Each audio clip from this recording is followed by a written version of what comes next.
తిరుగుబాటు చేసేటువంటి మనస్తత్వంతో ఉన్న ఇశ్రాయేలును తిరిగి రమ్మంటున్నాడు. ఇంకా పరిపూర్ణంగా దేవునికి లోబడలేదు, ఇంకా పరిపూర్ణంగా ఆయన మాటలన్నిటినీ పాటించట్లేదు, ఆయన మాటలన్నిటికీ విధేయత చూపట్లేదు. కొన్ని మాటలే పాటిస్తున్నారు, కొన్ని తలంపులే గైకుంటున్నారు. ఒకసారి మనం ధ్యానం చేద్దాం. తిరుగుబాటు ఏ రూపంలో ఉన్నా ప్రభువు అసహించుకుంటాడు. తిరుగుబాటు ఏ రూపంలో ఉన్నా మనం విడిచిపెట్టాలి. ఒక వ్యక్తి వచ్చాడు, అయ్యా నాకు నిత్య జీవం కావాలయ్యా, మంచి కోరిక లేదు, అట్లయితే నేను ఒక పని చేయాలి. ఏం చేయాలి? ధర్మశాస్త్రాన్ని తూచి తప్ప పాటించాలన్నా. అవునా, నేను బాల్యం నుండి చేస్తున్నాను అయ్యా. ఆయన అన్నాడు, మంచిది, నీవు ఒక్క పని చేయాలి, నీ ఆస్తిని ఎదురికి ఇచ్చిన వెంటరమంటే మిక్కిలి ఆస్తి గలవాడు కాబట్టి వ్యసనపడి ఎక్కడ నుండి విడిచిపెట్టి పోయా. అంతే. గొప్ప ఆశ ఉండొచ్చు, గొప్పగా అనుసరించవచ్చు, కానీ సంపూర్ణంగా అనుసరించడం ప్రభువు కావాలి. ఆయన మాటలన్నిటికీ లోపడటం ఆయనకు కావాలి. ప్రభువా ఇంతవరకే లోపడతాను, ఈ ఒక్క పాయింట్ తప్ప అనే జీవితాలు మనకు చాలా ఉంటాయి. ఈ ఒక్క విషయంలో తప్ప మిగతావన్నీ చేస్తాను, నీవు చెప్తే అన్నీ చేస్తాను, ఈ ఒక్క విషయంలోనే కొంచెం కష్టం. ఇది మనందరికీ ఉంటుంది. ఏదో ఒకటో ఏదో తెలియదు మనకు. ఎక్కువ సమయం వేస్ట్ చేయడం, లేకపోతే ఎక్కువ ఏదో ఎవరి గురించో మాట్లాడుకోవడం, లేకపోతే నేను అవన్నీ లిస్ట్ చేస్తే చాలా పొడవు వస్తాయి. ఒక్కటే ఉంటుంది మనకి, ఈ ఒక్కటి తప్ప నేను అన్నింటిలో ఉన్నా. ఆయన అంటాడు, ఆ ఒక్కటి చాలు నిన్ను పడగొట్టడానికి, ఆ ఒక్కటి చాలు శ్రేష్టమైన దేవుని ఆశీర్వాదాలు కోల్పోవడానికి. ప్రభు అంటున్నాడు, ఆ ఒక్కటి అనే సాకస్సులు పెట్టవు. దేవునికి కావలసింది సంపూర్ణమైన ఇదే. అందుకే చెప్తున్నాడు, అయ్యో నా మాట వినిన ఎడల ఎంత మేలు, నా మార్గములను అనుసరించిన ఎడల ఎంత మేలు. అనుసరించట్లేదు, అదే బాధ. ఆయన మార్గం అంటే అంత, మొదటి నుంచి చివరి వరకు. ప్రియ సహోదరి, ప్రియ సహోదరుడా, ఏ విషయంలో మనం ఇంకా ఆయన మాటకు లోబడకుంటున్నాం? ఏ విషయంలో మనం ఇంకా ఆయనకు పరిపూర్ణంగా లోబడకుండా ఉన్నాం? ఈ కీర్తన నిజంగా ఒక రక్షణ కొరకైన ఒక గొప్ప సువార్తతో కూడినటువంటి కీర్తన. తిరిగి రావాలి, పడిపోయిన వాళ్ళని ఉద్ధరించే కీర్తన, ఆదరించి మళ్ళీ వెనుకకు రమ్మని ఆహ్వానించే కీర్తన. మనం నిజంగా బలంగా ప్రభువులో ఉన్నామా లేదా అని పరీక్షించేటువంటి కీర్తన. దేవుని వాక్యం సెలవిస్తుంది, దయచేసి ఆయన సన్నిధికి రావాలి. నేను విశ్వాసంలో పట్టుబడినటువంటి ఆ సంఘం మా ఊర్లో ఉంది. పాస్టర్ గారికి వచ్చిన అలవాటు ఉండే, నాకు పెదనాన్న గారు అవుతారు. ఆయన పరిచర్య గడిచినంతకాలం కూడా అది ఆ అలవాటు విడిచిపెట్టలేదు. చాలాసార్లు చెప్పి చూశారు చాలామంది. కానీ ఆయనకున్న బలహీనత ఏంటంటే, పొగాకు అంత ఎవరైనా వేసుకుంటారు, దాన్ని చింపి నోట్లో పెట్టుకొని రోజు అంతా చప్పరిస్తూ ఉంటాడు. వాక్యం చెప్పేటప్పుడు అది తీసి పక్కన పెట్టి వాక్యం చెప్పి మళ్ళీ పక్కకు పోగానే అది నోట్లో పెట్టుకుంటాడు. అలా చెప్పేవాడు.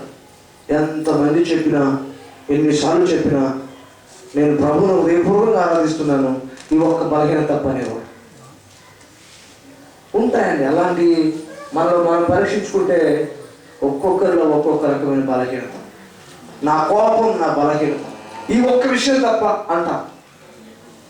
ఆవేశం. కొంతమంది చెప్తారు. ఒక సహోదరుడి గురించి చెప్తున్నా.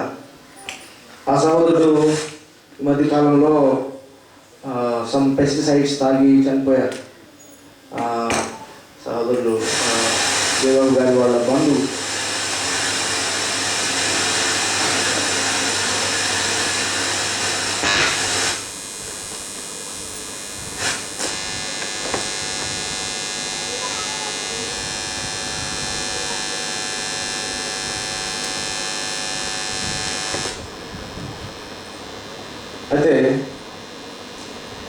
ఆయన గురించి వారు స్టేట్మెంట్ చెప్పారు.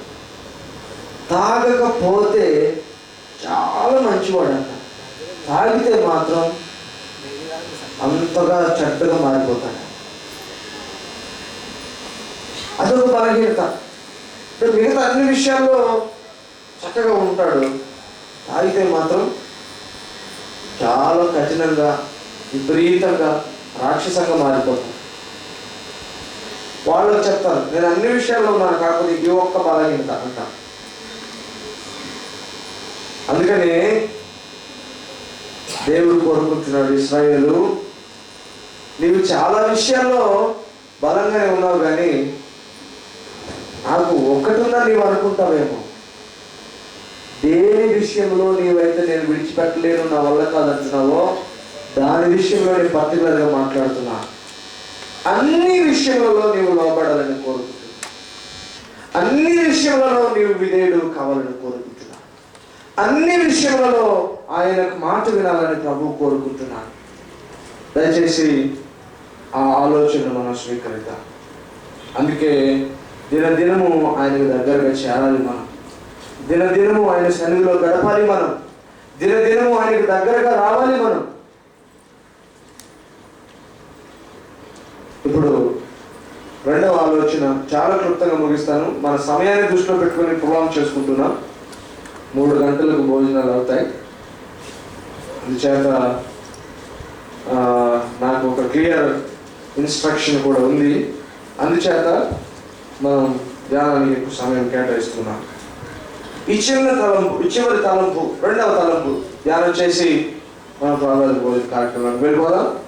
ఈ రెండవ తలంపు ఏంటంటే, పరిచర్యలన్నింటిలో అత్యంత గొప్ప పరిచర్య. చాలా జాగ్రత్తగా గమనించండి. పరిచర్యలన్నింటిలో అత్యంత గొప్పది, ఘనమైన పరిచర్య ఎవరు చేస్తారు? ఎవరు చేస్తారు పరిచర్య? మనం ఎవరు చూసి నేర్చుకోవాలి? దేవుని చూసే నేర్చుకోవాలి. ఆయన చేసేదే పరిచర్య. దైవ సేవకులు, సంఘ నాయకులు ఉన్నప్పుడు తల్లిదండ్రులు చేస్తారు పిల్లలకి. అది పరిచర్య అంటే, అది సేవ అంటే అని అంటుండగా మనం చాలాసార్లు వెళ్తాం. నిజంగా ఆయన చేసేటువంటి పరిచర్య, ప్రభు చేసే పరిచర్య ఎంత గొప్పదో చూడండి. వీరింతగా దూరమైపోయినా, వీరింతగా అవిధేయులైనా, వీరింతగా తిరస్కరించినా, వీరింతగా మాట లేకపోయినా ఇంకా ప్రేమతో ఆయన ఏమని చెప్తున్నాడంటే 10వ వచనంలో, ఐగుప్తీయుల దేశము నుండి నిన్ను రప్పించిన నీ దేవుడునగు యెహోవాను నేనే, నీ నోరు బాగుగా తెరువుము, నేను దాన్ని నింపాను. ఇప్పుడు రెండవ ఆలోచన ఏంటంటే, మనను మహా గొప్ప ప్రేమతో ప్రేమిస్తున్న ఆ పరలోక పరిచారకుల గురించి తెలుసుకున్నాం. ఎందుకంటే ఆయన మనకు పరిచర్య చేస్తున్నాడు, మనకు పరిచర్య చేస్తున్నాడు. మన ప్రభు మనను ప్రేమించి మనకు పరిచర్య చేస్తూ ఉన్నాడు. ఏంటో తెలుసు ఆ పరిచర్య? ఈ కీర్తనలోనే చూశాను. ఐగుప్తు నుంచి విడిపించాను, మరి జలముల దగ్గర సహాయం చేశాను, ఉరుము దాగు చోటు నుంచి నీకు ఉత్తరం ఇచ్చాను, నేను నీకు మేలు చేసేవాడిని, ఒకవేళ మాట వినిగనక ఉండుంటే నీ శత్రువులను అడగదలుకుండేవాడిని, నన్ను ద్వేషించేవాడిని నీకు లోబరిచుండేవాడిని, నీకు మంచి గోధుమలు నీకు సహాయం చేసేవాడిని, నీకు కొండ తేనెతో నేను తృప్తిపరుచుండేవాడిని. ఎంత పరిచర్య! నేను చేస్తాను, చేయడానికి నాకు ఇబ్బంది లేదు, ఎందుకంటే మీరు నా బిడ్డలు. ఎంత గొప్ప పరిచర్య అంటే, ఈ పరిచర్య మహా గొప్ప పరిచర్య. ఈ పరిచర్య చేసే ఈ పరిచర్యకుల గురించి ఒక ఆలోచన చేద్దాం. అందుకనే మనము 2 క్యారెక్టర్ చూసాం. తిరుగుబాటు చేసేటువంటి క్యారెక్టర్ని, తిరుగుబాటు చేసిన ప్రేమతో ఎదురు చూసి పిలుస్తూ దగ్గరికి రమ్మని ఆహ్వానిస్తున్న పరమ పరిచారకుని, ఆ దీన మనస్సుని గురించి మనం ధ్యానం చేయబోతున్నాం. ఆయన గురించి ఏమిటంటే, ఐగుప్తుల దేశములో నుండి ఏమన్నాడు? ఐగుప్తుల దేశములో నుండి నిన్ను రప్పించిన నీ దేవుడు నాకు యెహోవాను నేనే. ఒకసారి దాన్ని ఇంగ్లీష్లో చదువుతాను.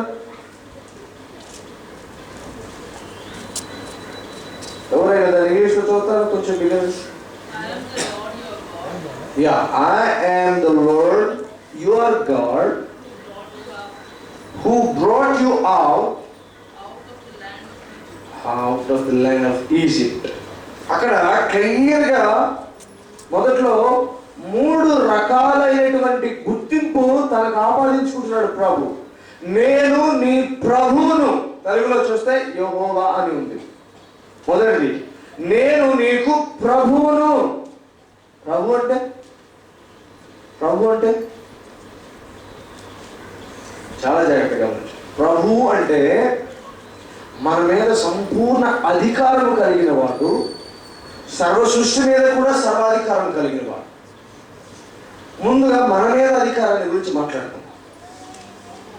మనకు ప్రభు అంటే అర్థం ఏంటంటే, నిజంగా ఆయన కనుక మనకు ప్రభు అయితే మనం చేసే ప్రతి ఆలోచన మీద ఆయనకు అధికారం ఇస్తాం, మనం చేసే ప్రతి చర్యలో ఆయనకు అధికారం ఇస్తాం, మనం వెళ్ళే ప్రతి చోటులో ఆయనకు అధికారం ఇస్తాం, మనం ఏమై ఉన్నామో దాని అంతటి మీద ఆయన అధికారం ఇస్తాం. ఆయన వాస్తవానికి ఆయన కోరిక ఏమిటంటే మనకు ప్రభువుగా ఉండాలని. మనం కూడా అదే మాట్లాడతాం, నా ప్రభువా నా ప్రభువా నా ప్రభువా అంటాం. అది చాలా అవమానకరమైన మాట, విచిత్రంగా ఉంటుంది కదా. ఎందుకంటే మనం ఆయన ప్రభువుగా కలిగి ఉండకుండా ఆయన ప్రభు అంటే ఆయనకి నిజంగా అవమానమే. ఇప్పుడు నా ఆలోచనలన్నీ నేను 100% నా ప్రభువుకి నేను స్వాధీనం చేసి, అయ్యా నీకు వ్యతిరేకమైన ఆలోచన నేను చెయ్యను అన్నప్పుడు నేను ఆయన ప్రభువా అని పిలవాలి.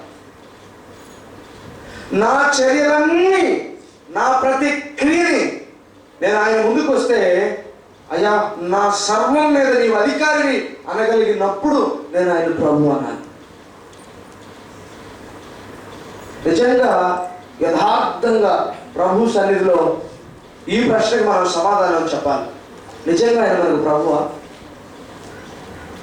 మన ప్రతిదిన జీవితంలో ఆయన మనకు ప్రభువా? మన ప్రతి గంటలో ఆయన మనకు ప్రభువా? నిజంగా ప్రభువా? మనకు ప్రభు ఆయన? మనం అన్నా అనకపోయినా ఆయన ప్రభువే. ఎందుకంటే ఆయన సర్వ సృష్టికి ప్రభువు కనుక, ఆ సృష్టిలో మనం కూడా ఉన్నాము కనుక. కానీ ఆ సర్వ సృష్టికి ప్రభు అయిన ప్రభువుని మన స్వంత ప్రభువుగా మనం చేసుకుంటున్నామా? చాలా తలంపులు, దేవునికి వ్యతిరేకమైన తలంపులు, చాలా పనులు, ఆయనకి వ్యతిరేకమైన పనులు ఇంకా మనలో ఉంటూనే ఉంటున్నాయి. అందుకే ఆయన అంటున్నాడు, నీ ప్రభువునైన నేను అంటూ ఉన్నాడు. ఆయన ఆశ నీకు ప్రభువుగా ఉండాలని. రెండవది, నేను నీ దేవుడను. నేను నీ దేవుడను. ఎలాగయ్యాడు ఆయన దేవుడు మనకు? నీ దేవుడు అంటున్నాడు. మన దేవుడు అయినా కాకపోయినా ఆయన దేవుడే. కానీ మన దేవుడు ఎప్పుడు అవుతాడు?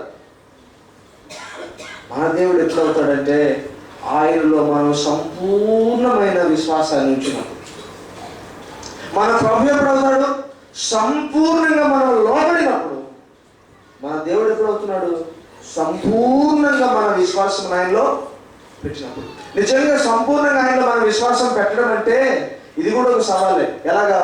ఇప్పుడు ఆయన పరిశుద్ధుడు, పవిత్రుడు.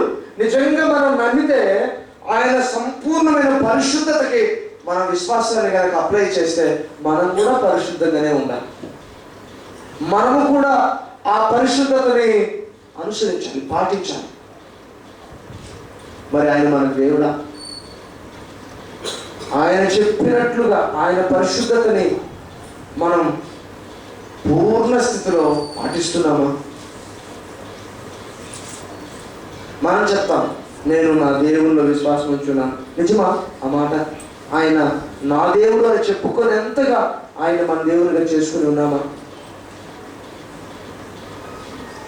మూడవది ఆయన ఏమంటాడంటే, నేను నీ విమోచకుడిని. ఐగుప్తులో నుండి రప్పించిన నేను నీ విమోచకుడిని. ఆయన గురించి 3 విషయాలు చెప్తున్నాడు. నేను మొదటగా నీకు ప్రభువును కావాలి. నీ సంపూర్ణమైన ఆలోచన మీద, నీ ప్రవర్తన అన్నిటి మీద నేను అధికారి కావాలనుకుంటున్నాను. రెండవది, నీ విశ్వాసం అంతా నాకు కావాలి. తద్వారా నేను నీకు దేవుడిని కావాలనుకుంటున్నాను. అప్పుడు నేను నీకు విమోచకునిగా ప్రత్యక్షమవుతాను. హల్లెలూయా, హల్లెలూయా. మనం ఎన్నిసార్లు ఇది రివర్స్ చేస్తాం. ముందు నన్ను విమోచించు, తర్వాత దేవుడిని చేసుకుంటాను, ఆ తర్వాత ప్రభువుని చేసుకుంటాను. ఇది రివర్స్ డ్రామా మనంతా. ఈ మధ్య కాలంలో మనం రకరకాల ప్రసంగాలు కూడా అలాగే చూస్తున్నాం. నీవెవరో అనవసరం, నీ విశ్వాసం ఉంచినా ఉంచకపోయినా అనవసరం. ముందు మా దగ్గరకు వచ్చేస్తే నీకు విడుదల కలుగుతుంది, జాబ్ వచ్చేస్తుంది, అది వచ్చేస్తుంది, ఇది వచ్చేస్తుంది, ఆ తర్వాత నువ్వు వస్తేనా లేకపోతే లేదు. ఆయన అలాగ అనట్లేదు.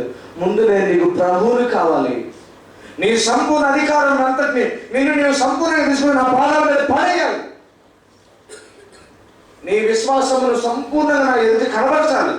అప్పుడు నీకు విడుదల విమోచన నేను కలుగజేస్తాను నిశ్చయంగా. ఇది సీక్వెన్స్. ఆయన ప్రభు కావడం, ఆయన దేవుడు కావడం ఒకేసారి జరగాలి. మన విశ్వాసం ఉంచినప్పుడు, సంపూర్ణంగా మన విశ్వాసం ఉంచినప్పుడు ఆయన మనకు దేవుడు అవుతున్నాడు. ఆయన దేవుడైన మరుక్షణంగా మనకు ప్రభువు కావాలి, మన మీద అధికారి కావాలి, యజమానుడు కావాలి. అప్పుడు ఆయన అధికారంలో, ఆయన చేతి కింద మనం ఎంతగానో విమోచించబడతాం. అప్పుడు అంటున్నాడు, ఇప్పుడు ముందు నీకు ప్రభువుగా, దేవునిగా, విమోచకునిగా ఉన్న తర్వాత, నీవు కూడా అలా అయిన తర్వాత అప్పుడు అంటున్నాడు, ఇప్పుడు నీ నోరు బాగుగా తెరువు. ఎవరైతే వాళ్ళు తెరిస్తే నేను వినాలా? నువ్వు నోరు రద్దుగా అయ్యా కాపాడు ఆయన అంటాడు.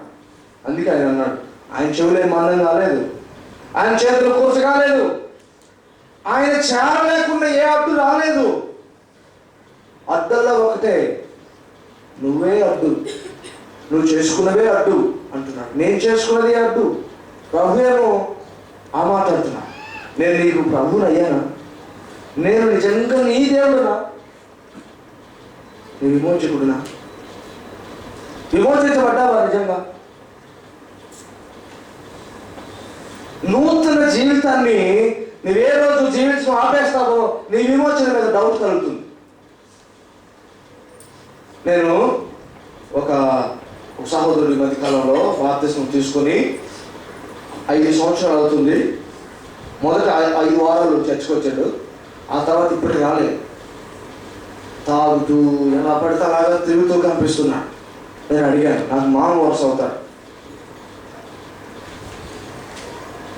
ఆయన అడిగాను, ఈ మధ్య చర్చిలో కనిపించట్లేదు ఏంటి అన్నాను. అంటే ఎందుకు ఇలా తిరుగుతున్నావంటే బాధపడతాడని.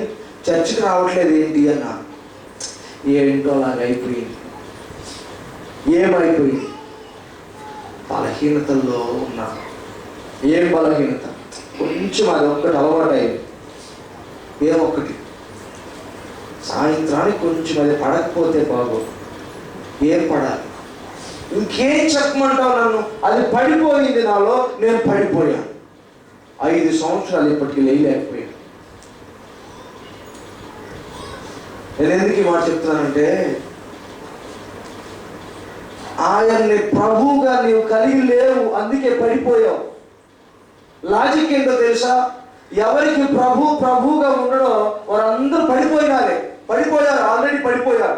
మేము ఉన్నామయ్యా, ఇంకా నిలబడే ఉన్నాం, దేవుని సన్నిధికి వచ్చాం. ఈరోజు సండే చూడు, 2 గంటల వరకు కూర్చున్నాం. ఎంత ఓపిక లేకపోతే అన్నా పడిపోయినట్టే ఆయన ప్రభువుగా లేకపోతే. ఇంకా చెప్తున్నాం, ఇంకో గంట కూడా ఉందంట, ఆ గంట కూడా ఉంటాం, మాకెంత సహనం అంటున్నా పడిపోయినట్టే ఆయన ప్రభువుగా మీకు లేకపోతే. నిజంగా ఒక మాటలో చెప్పాలంటే క్రైస్తవ జీవితానికి ఒక్క మాటలో నిర్వచనం, ఆయన ప్రభువుగా కలిగి ఉండడం. ఆయన ప్రభువుగా కలిగి ఉంటే ఈ జీవితం ఎంత శ్రేష్టమైన జీవితం అవుతుందో. నిజంగా ఆయన ప్రభువుగా కలిగి ఉండడం కూడా చాలా గొప్ప విషయం, కఠినమైన విషయం కూడా.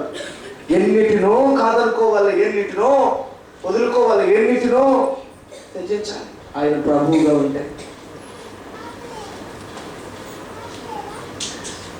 ఇంకొక మాట చెప్పి నేను ముగిస్తాను. ఇక్కడ ఈ మధ్యకాలంలో ఒక సహోదరుడు, ఎవరేం బాధపడదు దయచేసి, నేను దేవుడి మాట చెప్తున్నా. వాళ్ళు ప్రార్థన అవసరం ఇచ్చారు. మీ పేరు అంటే పేరు చెప్పాడు. మామూలుగా ఉంది, బైబిల్లో ఉంది పేరు పాల్, నా పేరు పాల్ అన్న. ఆ ప్రక్కనే ఇంకొక పేరు కూడా ఉంది. ఇది ఎందుకండి అన్నాను నేను. మాది ఆ పొలం అండి. నేను అప్పుడు అన్నాను వెంటనే, అయ్యా వాస్తవానికి కులం లేదు, అది సాతానుడు చెప్పిన మాట.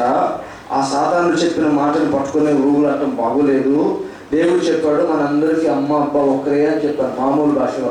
మనందరికీ అమ్మ అబ్బా ఒక్కరే, అది ఆదాము, ఆయనకి మనం అందరం పుట్టాము. మనకి ఇక మా కులం మీ కులం అనేది ఏం లేదు. అది సాతానుడు అల్లిన ఒక కాల్పనిక అబద్ధము. ఆ అబద్ధానికి మనం ఈ రోజు కూడా లోబడిపోయి మనము ఆ పేరును కూడా తగిలించుకుంటున్నాం. ఇది సంపూర్ణమైన మార్పు కాదేమో అన్నాను. ఆయన అన్నాడు, మనం అనుకున్నా అది కాకుండా పోతుందంటయ్యా. నాకు అసలు అర్థం లేదు, నా మాట అర్థం కాదు. ఎందుకంటే నువ్వు కాదనంత కాకుండా పోతావా అంటే, అరే నేను కాదు, ప్రభువు చెప్పాడు ఇక మీద నీవు దూరం వాడవు కావు, నీవు శత్రువు కావు, నీవు నాకు విరోధివి కావు, అన్యుడవు కాదు, ఇప్పుడు నా రక్తము పెట్టి కొనబడిన నా సొత్తువు చెప్పాడు ప్రభు. ఇప్పుడు నీవు నా వాడవు, వాడివాడవు కాదు. వాడి దగ్గర ఉన్నప్పుడు నీకు అది ఉంది, ఇప్పుడు నా దగ్గరకు వచ్చిన తర్వాత నా వాడవు. నేను ఇంకా అల్లదే పట్టుకోను. నేను నిన్న ఒక పుస్తకం చదువుతున్నాను, సాక్ష్యం బుక్. అత్యుత్తమ బ్రాహ్మణ కుటుంబంలో నుంచి వచ్చిన వాడు ఎవరు చెప్పాడు ఈ మాట? పిచ్చి కోపం వచ్చేసింది. ఎక్కడ ఉంది ఇది? అత్యుత్తమ బ్రాహ్మణ. నేను ఎవరిని విమర్శించట్లేదు, కానీ ఇది సాతానుడు అల్లిన కట్టు కదా. మనం అందరము ఒకే తల్లిదండ్రుల బిడ్డలం, లేవు కులాలు. అది కేవలం ఒక కట్టుకథ, జ్ఞాన వక్రీకరణ కోసం, విశ్వాస వక్రీకరణ కోసం భారతదేశంలోనే చూసే అతి పైశాచికమైన సూత్రం కుల వర్గీకరణ. బైబిల్ తెలుసుకున్న తర్వాత మనకేం తెలియాలి? ఇది దేవుని మాట, సత్యమాట, సత్యవాక్కు. ప్రభు చెప్పాడు మనం అందరము ఒక్క తండ్రికి ఒక్క తల్లికి పుట్టిన వారం. మన తల్లిదండ్రులు ఎవరు? ఆదాము. వారి నుంచి మనం అందరం పుట్టాం. పుట్టిన తర్వాత దర్ ఇస్ నో క్యాస్ట్. ఇంకా మనం అదే పట్టుకోగలేమనుకోండి, యేసు నాకు ప్రభువేనా? నేను ఎవరిని పాయింట్ చేయట్లేదు, నేను మళ్ళీ రాజీ పడట్లేదు. అందుకే చెప్తున్నాను, మోమాటము లేకుండా మాట్లాడుతున్నాను. ఎందుకంటే మనం విశ్వాసం ఉంచుతాం. మా ఊరిలో 4 చర్చిలు ఉన్నాయి. అందులో ఒక చర్చి సెపరేట్ కులానికి ఉంది. అక్కడికి వేరే వాళ్ళు ఎవరు రారు. వాళ్ళు చెప్తారు ఇది మా కులపు చర్చి, నిమ్న స్థాయి వాళ్ళు ఉండే చర్చలకు మేము పోం, అందుకనే మా కోసం మేము ఒక చర్చి కట్టుకున్నాం. నేను చెప్పాను, మీ విశ్వాసం మంద?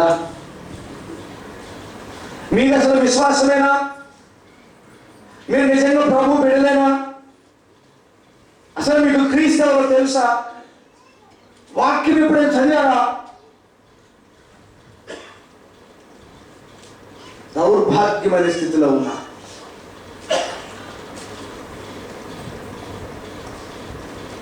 ఒక్క మాటలు చెప్పాను, యేసు మీకు ప్రభు కావడంతే. ప్రభు కానీ ఆ జీవితం అది క్రైస్తవ జీవితం కాదంతే.